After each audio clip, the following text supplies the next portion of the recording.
All right. Hi, everyone. I am going live. Sorry, I'm a little late and I'm getting everything set up still. So give me just a moment and let me know where you're joining from. And we're going to talk about a couple of things. I want to just respond to some of the comments I get on Facebook. Some of you on TikTok don't ever get to see what my really crazy Facebook followers say sometimes. I can't type on TikTok right now.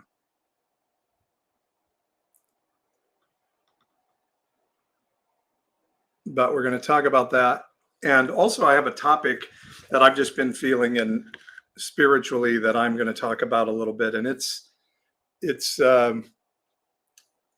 the fact that I feel like femininity is being raised up in the season. And I'm going to tell you why on that. And it's really going to make Christians angry. So I'll share you on that. I'm going to go live on TikTok now. So if you're joining, you're going to hang out with me a little bit this afternoon. Let me know where you're joining from. And so, yeah, I'm going to respond to some of the Facebook comments. Hopefully I can find some of them just to let you know just a little bit of how crazy it gets on Facebook sometimes with people. And hopefully to help give some information to people to be able to think a little bit and think a little bit more clearly than what often we see from our Christian friends here on Facebook. And I am going to light a little incense just to take us into a spiritual moment, as I like to do. And so I just appreciate sharing this moment with you spiritually.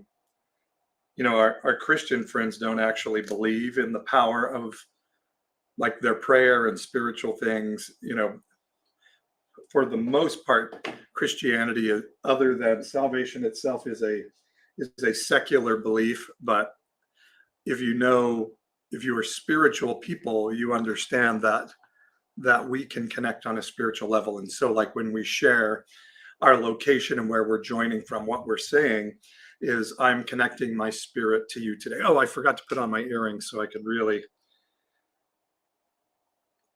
do this. And a lot of people ask me why I wear the earrings in the live. And I do it a lot because I think they look cool. That's the main reason, but also to challenge this belief of what is masculine and what is feminine. And I want to talk about in this season, why has masculinity and femininity become such an issue? Why the demonization of trans and LGBTQ plus people? Why has Fox News begun talking so much about alpha males and betas and all of those things? And that's what I believe is when there is a spiritual movement that is beginning to happen, you will always see the arising of the principality that wants to keep that movement from happening. And so hyper masculinity, toxic masculinity, Fox News talking about alpha males and all of these things, and you know, putting sun on your testicles and all of this stuff. It is a principality standing up and saying, wait a second, masculinity has dominated our culture from the beginning. We despise women being lifted up. And so that masculinity is going to fight till the end, until it dies its death. So misogyny, the maleness of the church, the belief in our culture that maleness is a superior condition. Why do you think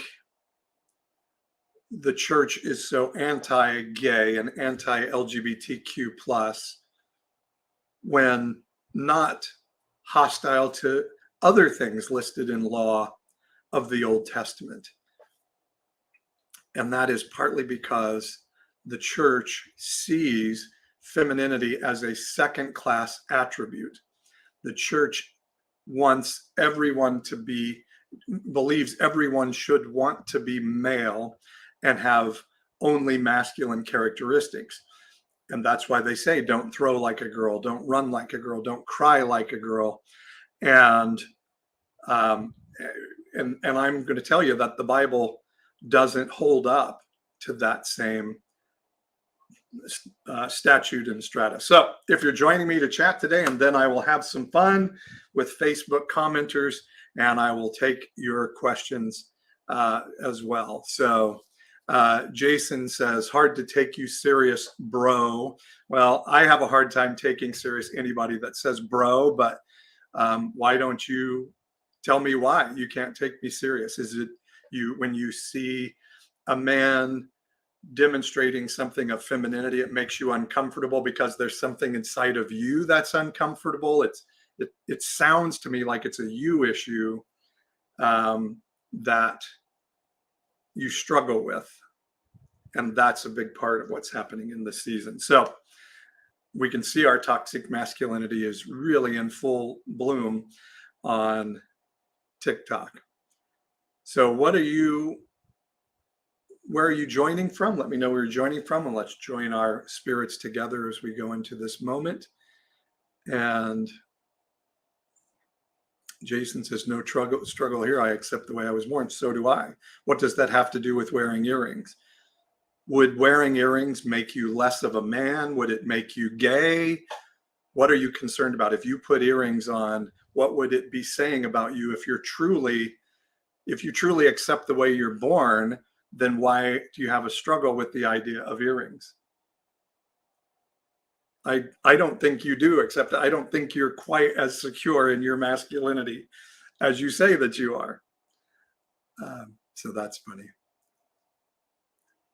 Hi, Carol Ann. Hi, Doxy Bear. Let me know where you guys are joining from, and we'll continue the conversation. And I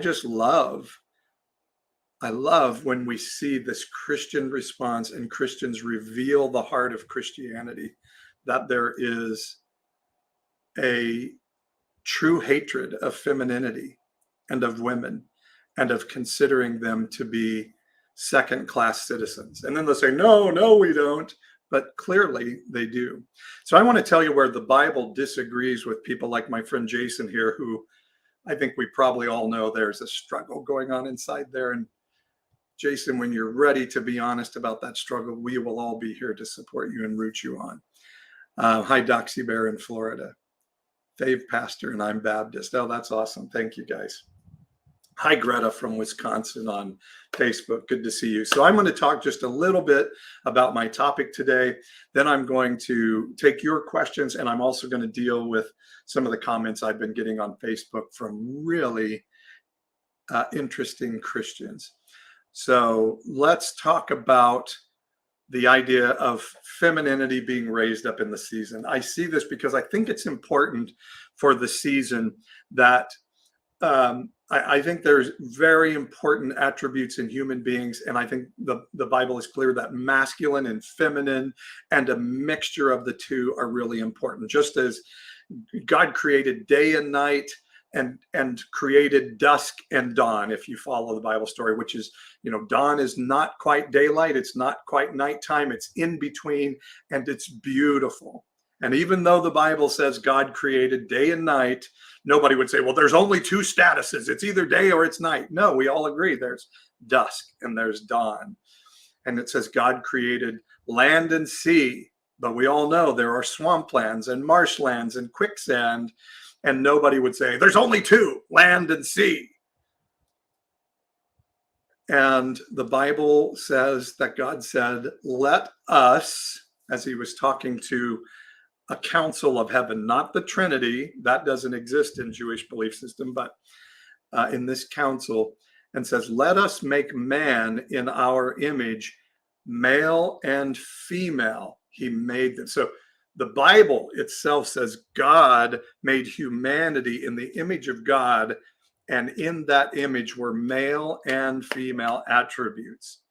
God is the ultimate non-binary creature, particularly if you believe the theology of the Trinity, because the Holy Spirit is a feminine attribute of God. If you believe God and Holy Spirit and Jesus are all the same, Holy Spirit is almost always a feminine noun in the New Testament. And so it's only our complete fear of femininity and our complete, excuse me, smoke from my incense got me there, and our complete indoctrination into the toxicity of masculine being a greater attribute than feminine that doesn't get here. And the reason I think femininity has become more important and be raised up in the season is because what feminine does is it has a heart for love and not for conquer. And so when you find somebody like David, let's take David, for instance. If we're talking about toxic masculinity and you can't wear earrings, David is king, wore earrings, that it was totally a part of the culture. There's no question that David wore earrings, but some Christians may argue with me about that. So let's talk about what is inarguable. David was a shepherd boy, we're told. David played the harp, which I think many of our toxic masculine dudes out there would say playing the harp is not the most masculine thing you can do in the world. David was a harpist. He played music to soothe the soul of the king. Now, Samuel came to this man, Jesse, David's dad, and said, I want you to bring all your sons before me, and one of them is going to be anointed king. So Jesse brought all his sons before Samuel except David. Why did Jesse not bring David? Well, there's a couple of theories on this. And one is that David was a bastard. David says in the Psalms, David wrote, in sin was I conceived. So it may very well be that all the other boys' mom was not the same mom that David had. And they may not have known it until that moment when Samuel said, wait a second, none of these guys are to be king. And Jesse's like, well, I do have, and Samuel says, do you have any more sons? And Jesse's like, well, I do have that shepherd boy out there. And all of a sudden the other sons are like, holy crap, we didn't know there was another one of us. So it may be that, or it may be that David didn't display the masculine attributes that the people of his culture thought would be required of a king. So Jesse's like, well, let's not even bring David. Because what happened when the brothers were off to war? Why was David not in the army? David was home tending sheep. For some reason, and it may be youth, they may say, but we were told that David was not a little boy in the story of David and Goliath. It may be that David was not considered manly like his other brothers. So they went off to war and David stayed home and played his harp and tended the sheep. And David was the one that said, you don't think I'm masculine enough. And when they put the armor of Saul on him, none of it would fit. And David's like, you think I'm little and insignificant, but you know what? I drove off a bear and I drove off a lion.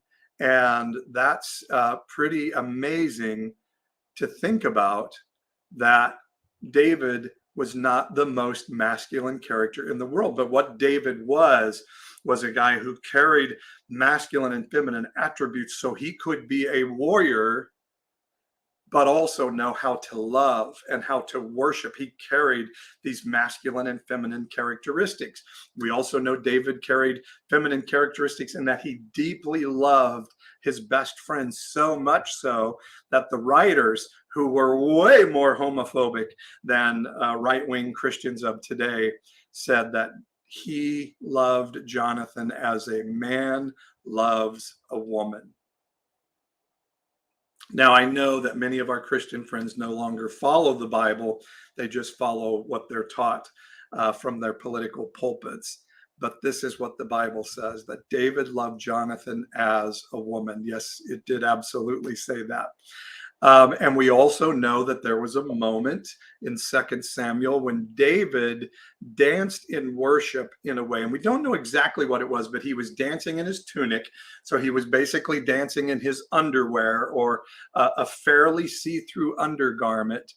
And it was such an ostentatious display that his wife, the queen, the daughter of King Saul, who had never known life without living in a castle, said, I'm out of here. I don't want to be married to the king anymore. And she left, and they never saw each other again. David doesn't always sound like the most masculine guy. And I love that today's Christians will say, I'm going to be punished for a sin of wearing earrings and of quoting the Bible. That's where we've come to in American Christianity. And that's another reason that I believe femininity is going to be raised up in this season, because it displays the heart of Christianity, that Christianity is misogynistic and anti-woman. And so we're seeing this toxic masculinity, this hyper masculinity. And what that hyper masculinity has covered for decades is sexual abuse in the church. And the church cannot have its heart and its abusive underbelly revealed. So it's covering it with a hyper masculinity and an anti-woman misogyny. And that is going to be broken down in this next season. And that is why you see such an angry response. The status quo will always rise up and roar. It'll find a man like King Saul or King Herod or Donald Trump to say, show us what real manliness looks like, because it has to fight against the move that's happening in the spirit. God said, let's make man in our image. And it says, male and female, he made them. And I'm sorry the Bible said that when it makes you so angry, Christians, but that's what it says. So let's look at more of this. The reason I find this so interesting is I don't think we ever look at this in the Bible, the fact that the Bible often tells stories of the unlikely, less than masculine hero being chosen for the task. And let's start with Joseph. And I found something interesting recently that what do we know about Joseph, the son of Jacob? That Joseph was Jacob's favorite son because he was born in his old age and born of the wife that Jacob really loved, the beautiful Rachel, when Jacob didn't think Leah, his first wife, was quite so beautiful. And so Joseph gave him a view of his mother. And so what do we know about Joseph? Well, the thing about Joseph is he wore a coat of many colors, correct? We always say that that Joseph was known for a coat of many colors, and in Broadway they made a play called Joseph and the Technicolor Dreamcoat. Well, it's interesting if you look at the term that we translate multicolored coat or the coat of many colors. One way we can start to know the meaning of the word is to compare it with other times a particular word or phrase is used elsewhere in the Bible. So the term for multicolored coat in Joseph is only used 2 other times in all of the Bible. And those 2 other times are in consecutive verses in 2 Samuel. And this is what, let's see what they said. 2 Samuel 13 in verses 17, 18, and 19. It's talking about David and his daughter Tamar. Now, this is not the Tamar that dressed up as a prostitute and is called righteous because she fooled her father-in-law into knocking her up. This is another Tamar, and so this man is called to Tamar.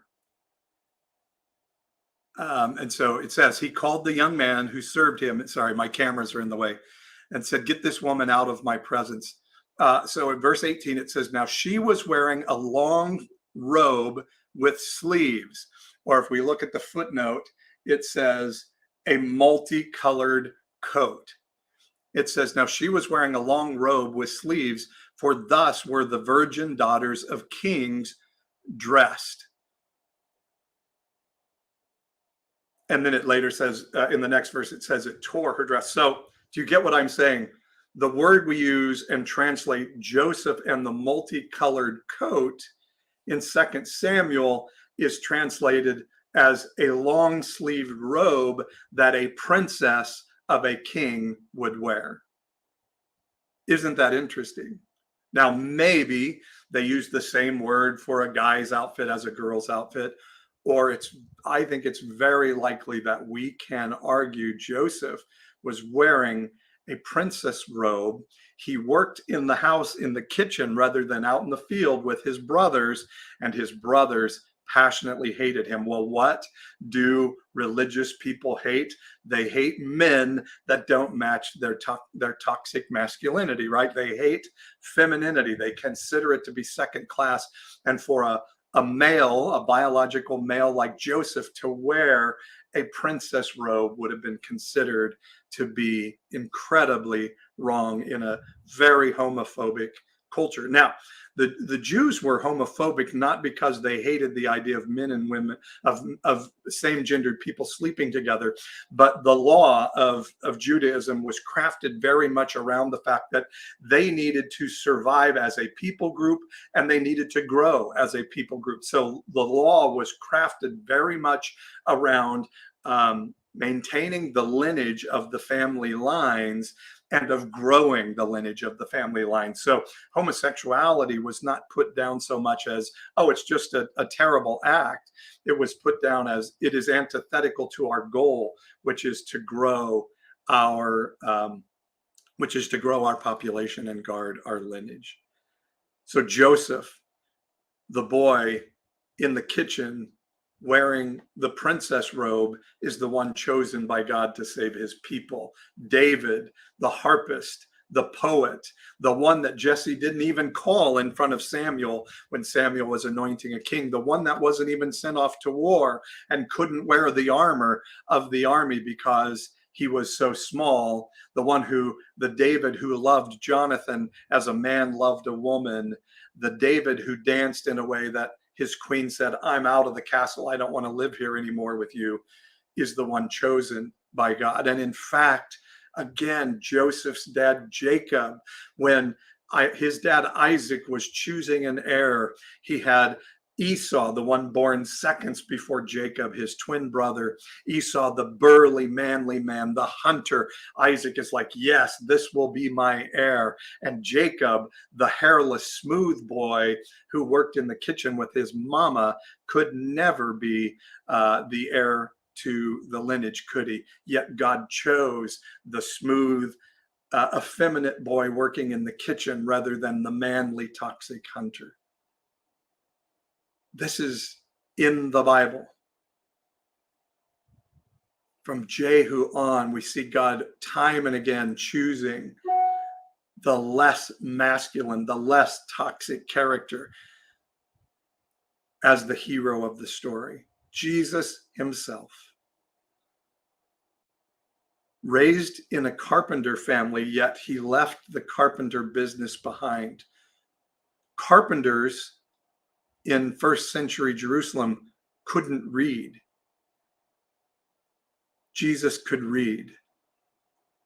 Miracle because he's God? Well, we're told evangelicalism always has this little game it plays whenever you say, well, Jesus did this. Well, that's because he was 100% human. Well, Jesus did this then, and so humans must be able to do that. Well, that's because he was 100% God. You know, it's this little game they play. Jesus was human. We're told he could read if the Bible is true. So why would a carpenter's son need to read? Why would a carpenter's son leave home? Why do we see Jesus never dating or picking up women, although there is some argument that he did marry Mary Magdalene?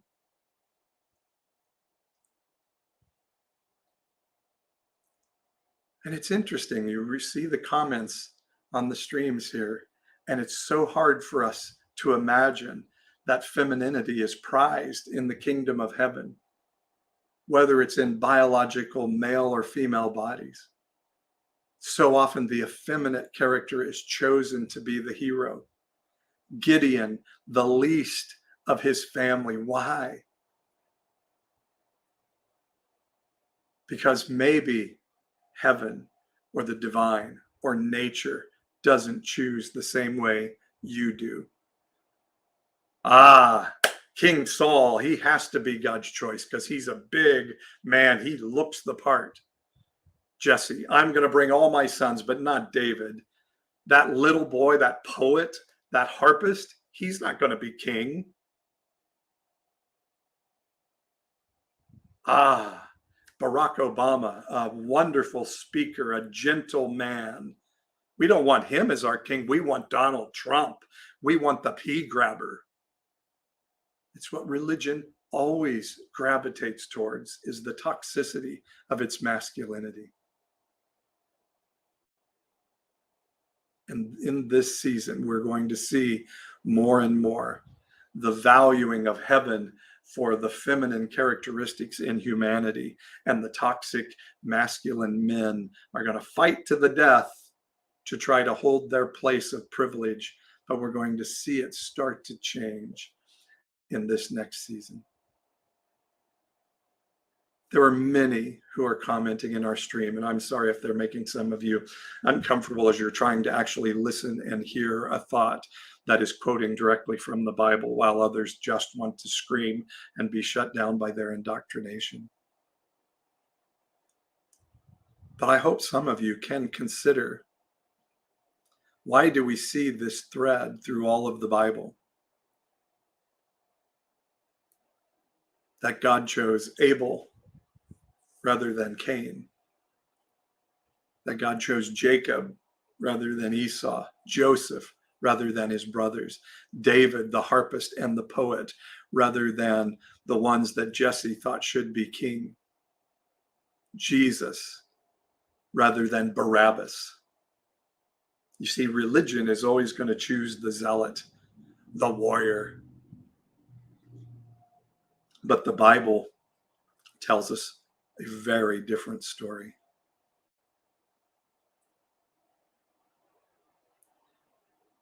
And you can see that toxic masculinity and that holding on to the misogyny of the church that misinterprets the Bible so badly is very angry to think that masculinity could have femininity come alongside as a valued characteristic, and totally miss that it was also alongside as a valued characteristic from the very beginning.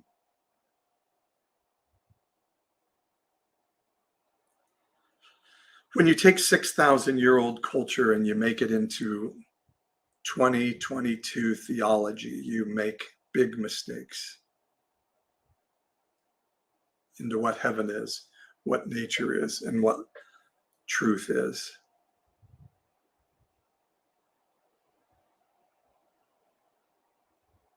And I think God, whatever God looks like, whatever the divine is, loves choosing those that the religious say, ugh, that doesn't fit our vision of what this is supposed to be. Why did the people crucify Jesus?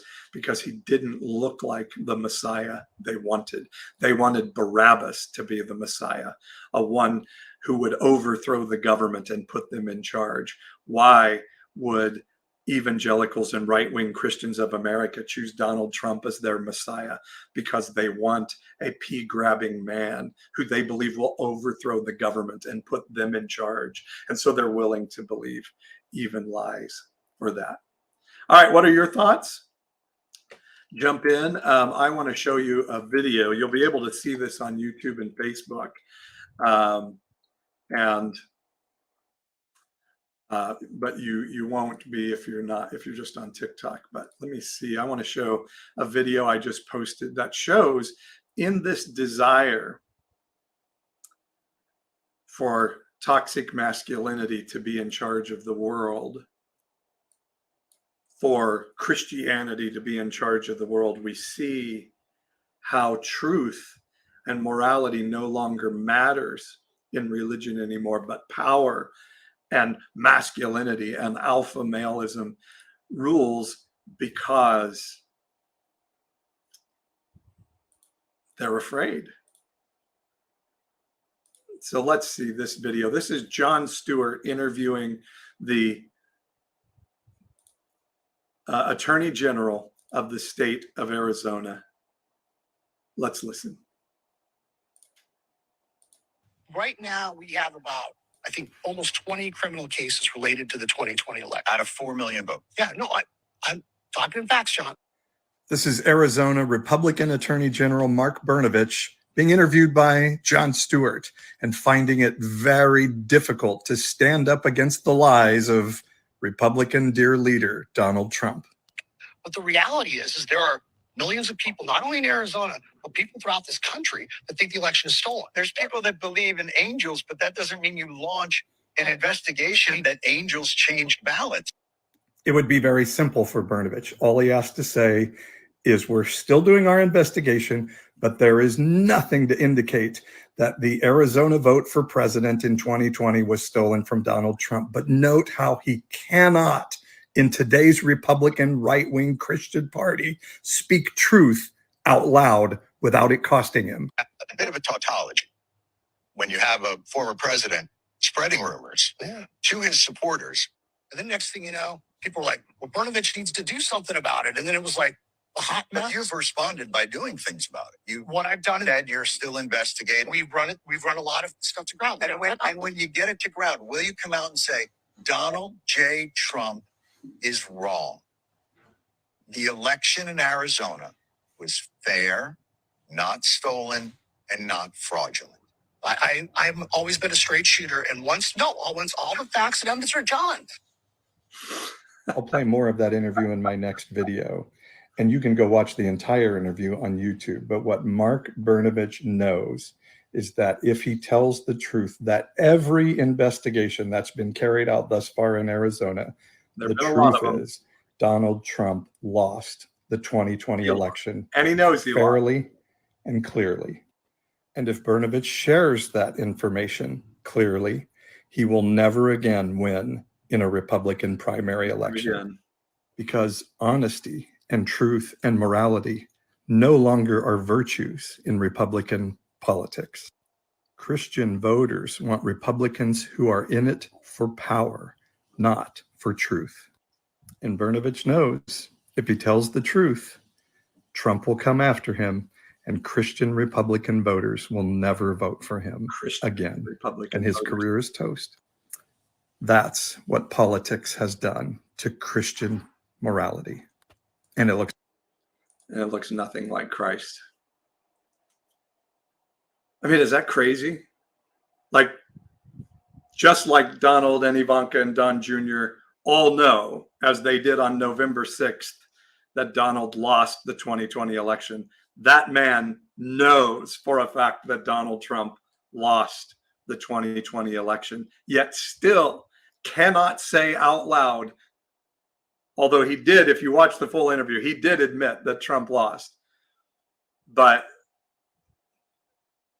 cannot say out loud, yes, Donald Trump lied, he lost the election, because he knows his political career as a Republican is over. And that's what right-wing Christianity has become. So what are your thoughts on that, on Christianity now desiring power more than any morality, its hatred of women, and just this season of seeing, I believe, femininity being raised up and highlighted in our culture, and from the divine of heaven, and the church rising up, and status quo of culture rising up in hatred against it, just like choosing Barabbas against Jesus.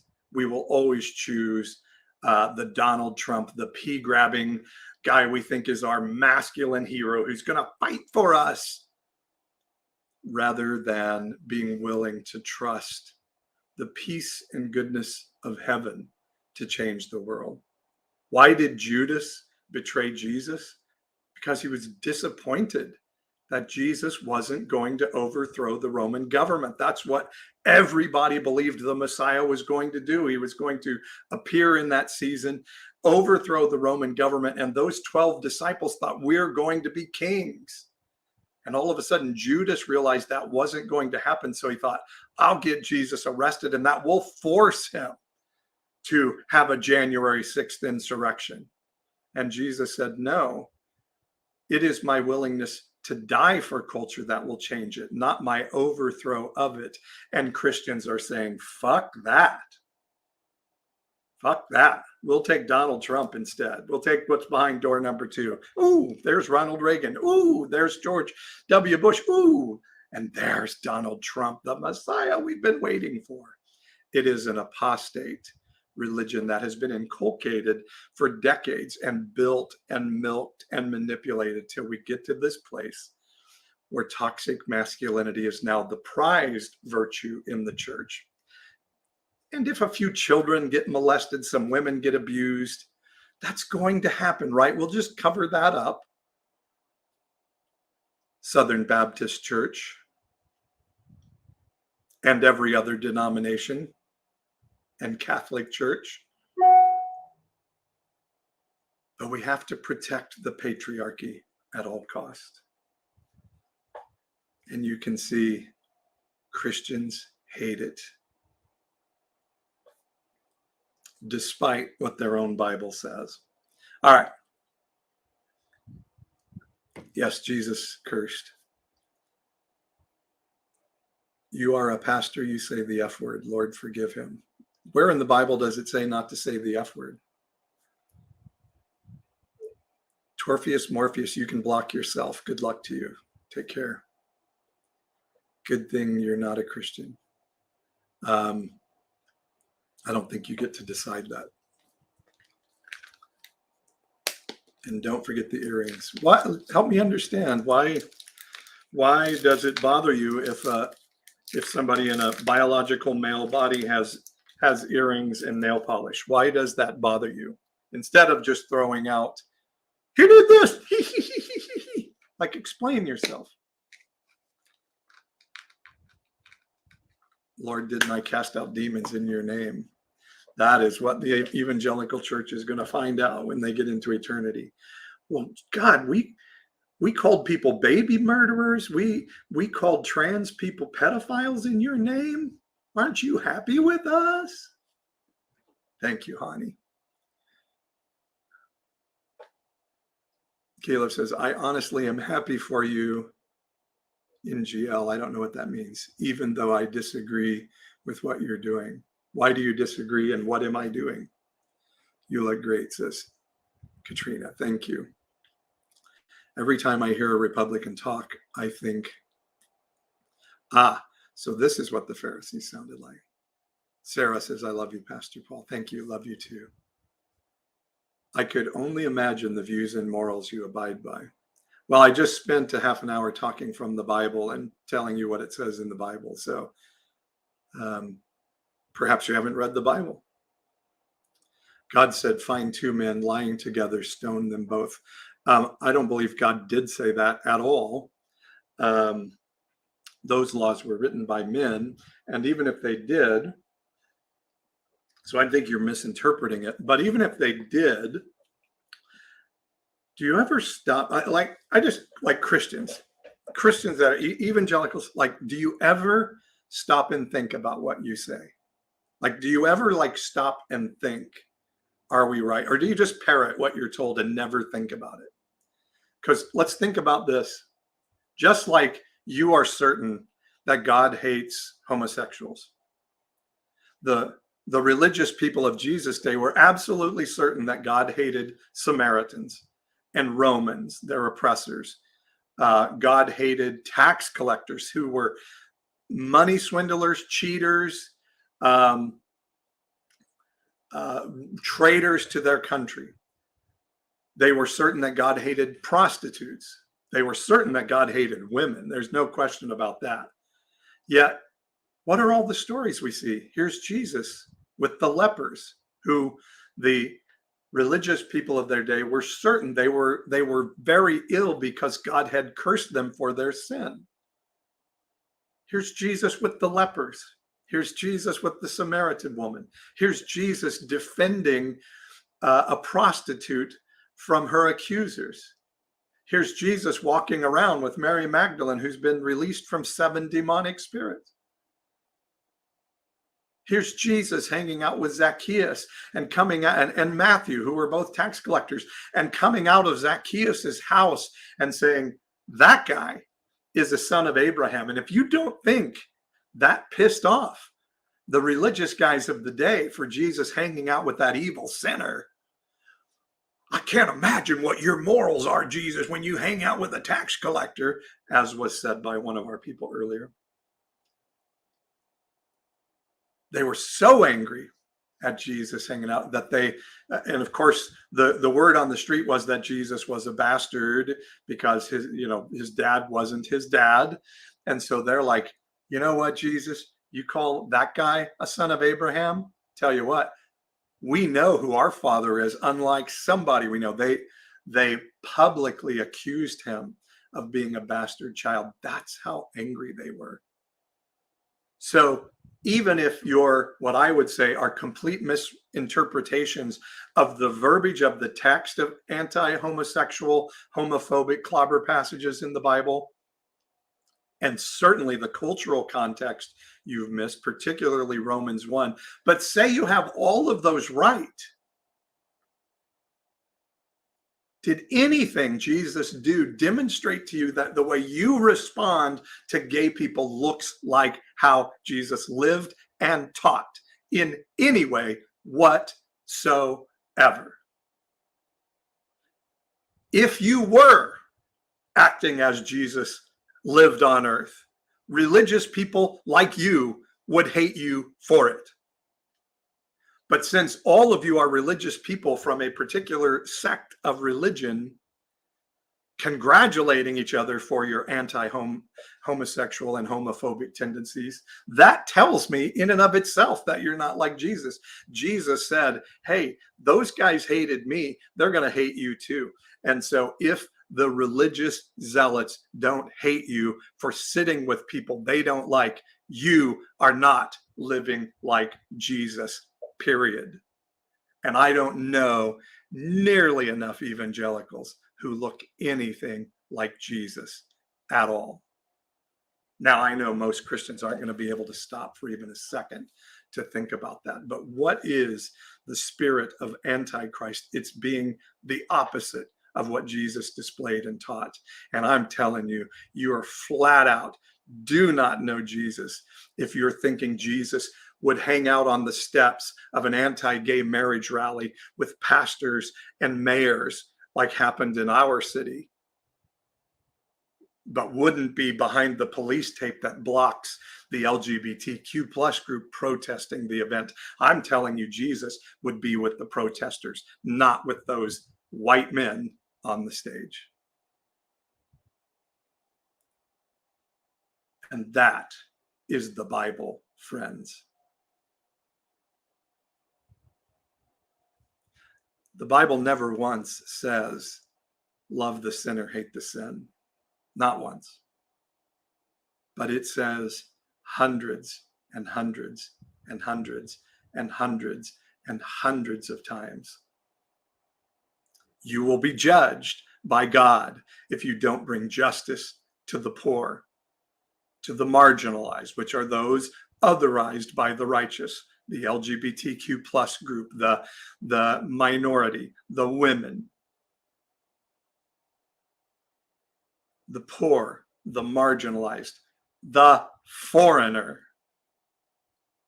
Can I just say the foreigner? And the widow, which means the economically disadvantaged who aren't given access, equal access to the economic system.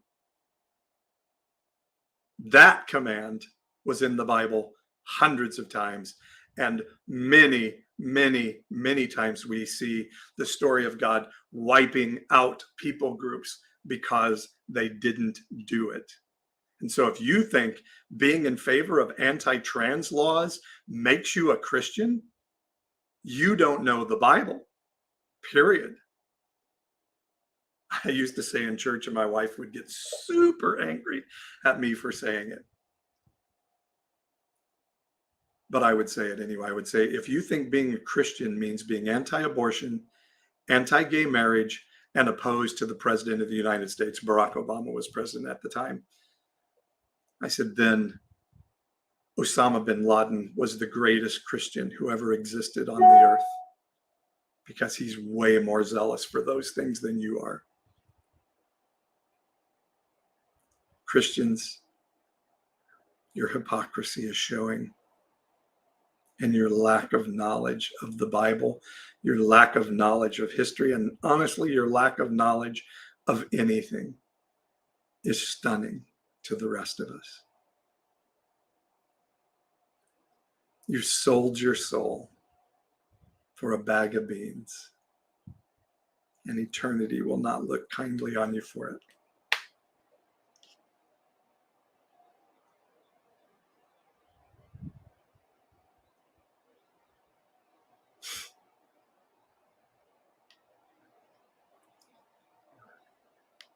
I mean, my God, look at these comments. Look at these comments. Yeah. Christianity is a super sick religion. Super sick. I told you that none of the Christians would be able to hear what I would say. You're twisting the words of God. So let me tell you guys, and I've already talked about this, so I'll do it again, because sometimes Christians are a little slow and need things to be explained more than once.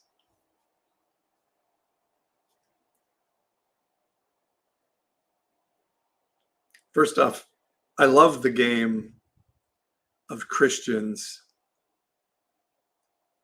who will say, well, we know God hates gay people.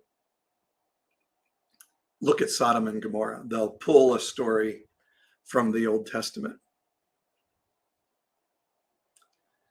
And then you'll say, okay, well, if you think the Bible endorses your hatred of gay people, then do you eat shrimp? Do you eat pork? Those are explicitly forbidden in what we call the Old Testament. It's actually appropriated Jewish sacred text known as the Torah.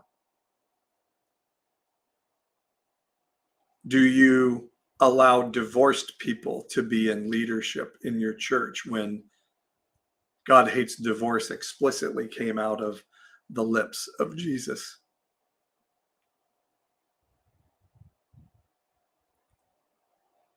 Christians cherry pick the Bible and then tell everybody else they're cherry pickers. And so what Christians will say is, well, that law about shrimp is not a law anymore. Or they'll do this totally made up thing of like, well, that was ceremonial law, not moral law, which is, there's nothing in the text written about that at all. The truth is, I believe without question, all of the text of the 6 and only 6 passages in all of the Bible, as opposed, there are 6 passages used to clobber homosexuals in the Bible. 6. How many passages are there that say, take care of the poor, the foreigner, the marginalized, and the economically disadvantaged? Hundreds and hundreds and hundreds, from start to finish, from Genesis 1:1 to Revelation, 21:22. Never stops talking about taking care of the poor, the foreigner, the marginalized, and the widow. And that if you don't, you will be judged by God.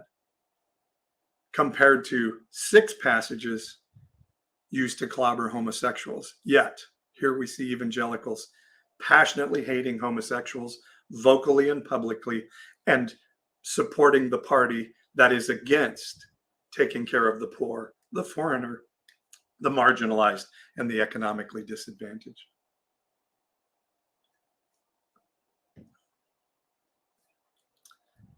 So I would say, for one, the law of the Torah is not extant for Christians, but Christians would say, well, the laws we like to condemn other people with, we get to use from the Old Testament, but the ones we don't like to use for ourselves, we get to ignore those.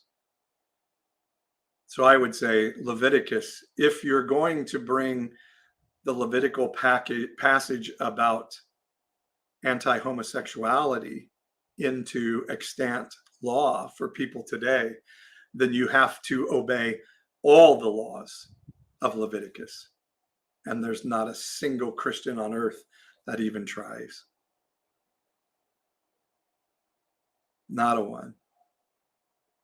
And so that stance is massively hypocritical to begin with. And then let's just wrap this up. I know the blind will not be able to hear. The passages about homosexuality in the Bible are clearly passages about a rich, wealthy man taking a young, poor boy as his sex toy. And that's what all of them are about. That's a fact. But even if we disagree on that, and we can disagree on that, I still want you to look at how did Jesus treat the marginalized, and how did the religious react to Jesus standing with the marginalized. And I'm saying if you're a hater of the marginalized, you're a homophobic, anti-LGBTQ plus person, then you are the ones with the stones that Jesus is saying, you better drop those or else, rather than standing with Jesus, protecting the marginalized person.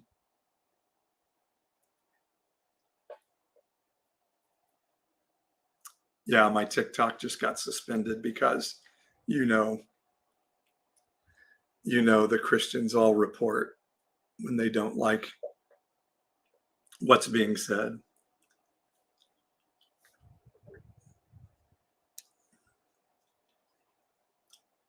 When did Christians quit being decent people? I'll appeal and see if I can get back on real quick. But yeah, that's the thing. If you were watching TikTok, man, Christians are bad people. It is really sad.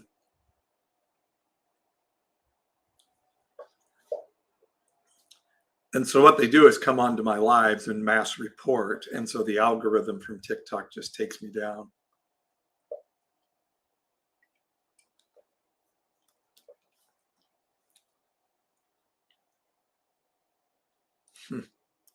Sorry, just let me reflect for a moment here, and I'm getting a text.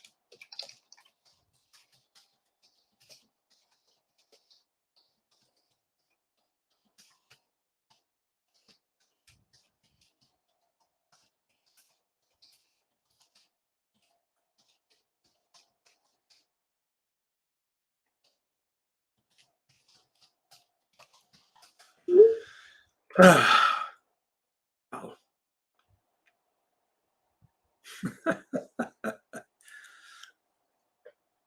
It's what Christianity has become.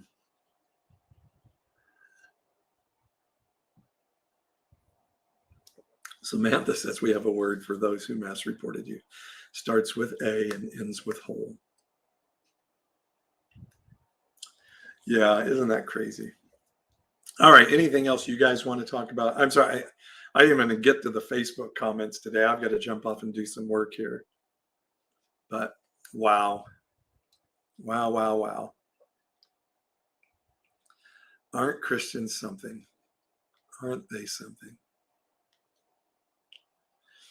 Well, we'll see if my live access will get unsuspended. Sometimes it happens real fast, and sometimes it doesn't. But what an amazing demonstration of what Christianity has become we saw today. Thank you, Peg. Love you guys. Hani, Greta, Douglas, all of my regular friends. You guys are awesome. Love you so much. All right, guys, we'll talk to you soon.